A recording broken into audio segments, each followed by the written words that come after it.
If you ever wondered what is SpaceX, why do their rockets land, and most important of all, why are they so damn cool, then you're in a goddamn good place to ask. Because I'm Alex and you're watching Doctor Gibberish, a show all about space and science with a hint of goofs and memes. This week we'll talk about SpaceX. Even if you're not a rocket nerd like myself, there is a big chance you've seen their flamey big stakes go up and down in more or less controlled way. But without further ado, let's dive right in. To understand what's all the public excitement about, we need to go back. Way back to May 2002, when a young entrepreneur just cashed out his shares at PayPal. Obviously we're talking about no other than Elon Musk, today known as the real-life Tony Stark and without a doubt the richest shitposter on the planet. And off the planet soon if things go to his plan. You see, when PayPal was sold to eBay and Elon got his share, he was faced with a choice. Live more than a decent life off that money and call it a day, or go balls out and do something meaningful for humanity. He chose the latter, because he knew that humanity, in order to survive in the long run, needs to start thinking realistically about becoming interplanetary species. You know, the idea of, hey, let's split our civilization to 2 or more planets, just in case if something goes wrong here on Earth, we'll have a backup option, basically. Elon, knowing the importance of the issue, decided to use his own money to make a bold statement. To hype public for the space exploration, to reignite the fire of excitement that took us to the moon 50 years ago. To do so, he came up with an idea of sending a small capsule with a small greenhouse with live cameras to our second friendliest planet in the solar system, Mars. But to do so, he would need a rocket. And rockets can be expensive.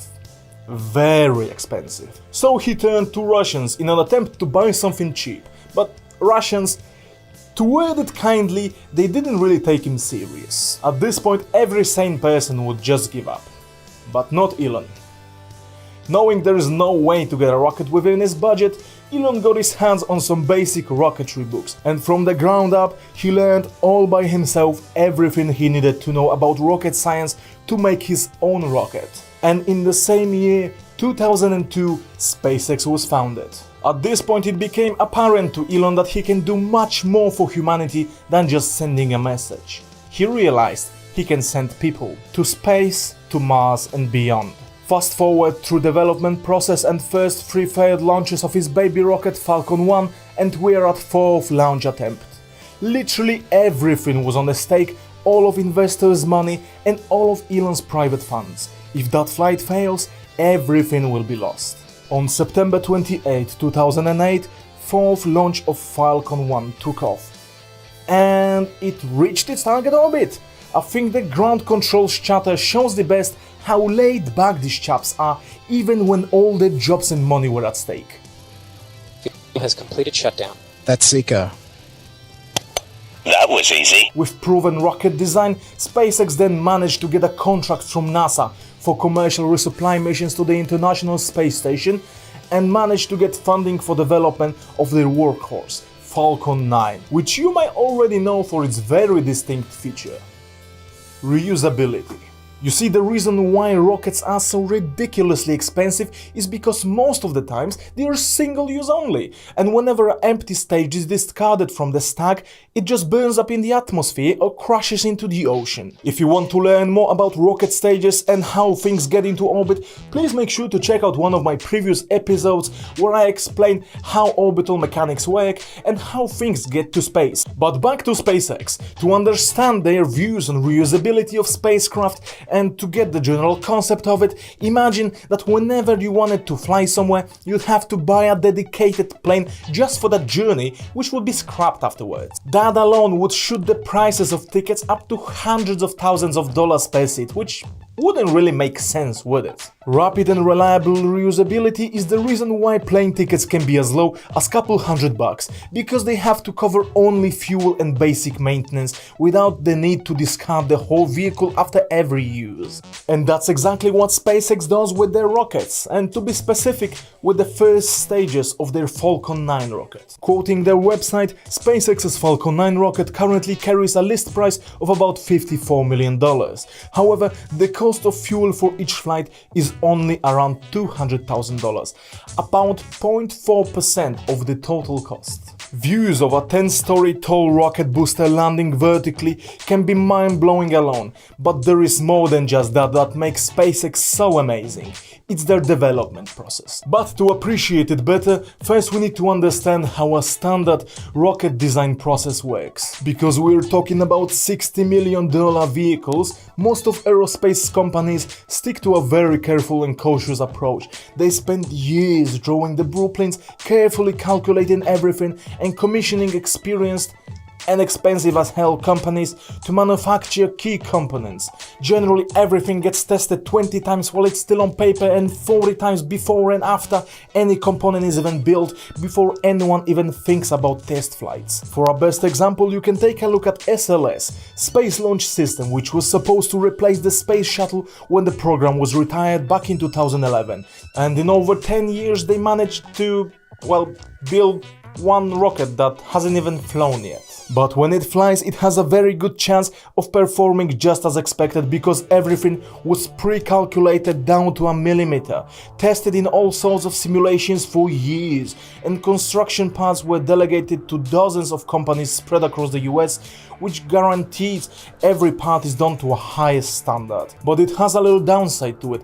It sort of freezes the designing process, as often parts produced in one place are dependent on parts from another place, and if you change one thing, you also change something in all companies working on your parts. While SpaceX, these mother-loving chads, they literally test everything as they go, and they are not afraid of explosions. To say the least, they don't give a flying booster about them. Their development process literally goes as follows. Okay, so we got a new rocket on paper, make it fly. Failed? Make a new one. Failed again? Well, make a new again until it works. Oh great, it works, now it's time for a bigger one. Okay, we got a big-ass rocket working now, so let's make it cheaper by recovering its first stage. Let's start by making a mock-up test vehicle and fly it a couple times. Okay, seems legit, now a bigger one. Whoops. Well, didn't need that anyway. Okay, let's try it on a real rocket. Oh, what? We can't use a square engine mount? Well, okay then, make a round one, slap some legs on and try to land it on water. Ah crap, salt water makes things go rusty. Well, okay, build a ship with a deck the size of a football field and land it on it. Oh no, we didn't have enough propellant and it crashed. Well, pack some more propellant then, shall we? Ah crap, it ran out of hydraulic fluid and went boom. Well, try again with more hydraulic fluid. A little too hard, a little too soft, a little too dramatic. Perfect. And why they just don't care about things going boom in development process is because they know that, hey, it's a secondary mission, and as long as they complete their primary mission, which is to put customers' payload in orbit, they're free to do whatever they please with discarded parts of rocket, which normally would burn up or crash in the ocean anyway. And B, they learn from every single mistake they make, and they patch it up in the next version. And as the saying goes, it's best to learn on your own failures. But for us viewers, what matters is that they are not afraid to show both their victories and failures. So if you want to get a full picture of how seriously SpaceX takes their failures in development process, make sure to check out their hilarious compilation of failed landing attempts called How Not to Land an Orbital Rocket Booster. Brilliant stuff, always brings up a tear in my eye. At the time of recording, since their first successful landing back in 2013, SpaceX successfully landed 51 orbital rocket boosters and reused them 35 times in total, with these numbers only getting higher and higher as their final version of Falcon 9 called Block 5 is meant to support up to 10 launches per booster before it's too wary for safer use. So far they managed to fly 2 of them 5 times each, with the rest of their boosters averaging between 2 and 3 reflights per booster. If we go back to our example with airliners, that's like flying each at least 2 to 3 times before it gets scrapped.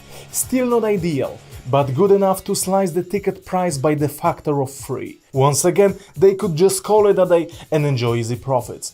But for SpaceX, that's not good enough. By acquiring new contracts from major players like US Force, telecom companies and NASA, they are channeling money straight into development of what will allow them to go to Mars. Their greatest invention, the holy grail of reusability. The Starship. a super heavy launch vehicle created from scratch with full reusability in mind and on paper capable of lobbing 100 metric tons into low Earth orbit. A completely new approach to rocketry, as Elon said, delightfully counterintuitive, made of stainless steel and developed in the open air. Starship is opposite of anything we could think of, especially sterile, clean, composite rockets we're familiar with. Starship came a long way from initial concepts, going through a lot of tweaking and basic development tests to what it is now, but with the same concept in mind. Build, test, fail, learn, build again. You can see Starship's development process only speed up more and more. But the Starship's development is a story for a whole another video, which should come up sometime next month. But what's super important and super unique about it is that through all these adventures, through all the development processes and changes of plans, Elon Musk and his SpaceX came all the way back around to where it started, to getting the public excited and making the space amazing again. Think about it this way, SpaceX has actual fans. Have you ever heard of a launch provider like ULA having actual fans other than these in their mission control room? And I don't mean rocket enthusiasts, I mean fans, wearing merch, rooting and cheering for every success, and taking piss at competitors who still ditch their rockets into the ocean. Just how cool is that, and how much bigger of a mark on humanity's history will that leave compared to sending a small capsule with a greenhouse to Mars? I'll leave that with you to sink in, and as always with all charming stories, there is a moral to this one. Never give up on your dreams and ideas. They will come true if you're motivated and persistent enough. So keep on shooting for the stars just like Elon, and never give up. And that's all I have for you today. Please leave your thoughts in comments below, as I'd love to have a chat about it with all of you. Also, please consider subscribing to the channel so you never miss another episode, and believe me, it's worth it because I'm brewing something very special for y'all space junkies. But surprise is a surprise. That's all from me. I'm Alex and you are watching Doctor Gibberish. See you next week. Space and science with a hint of a mark on humanity's history.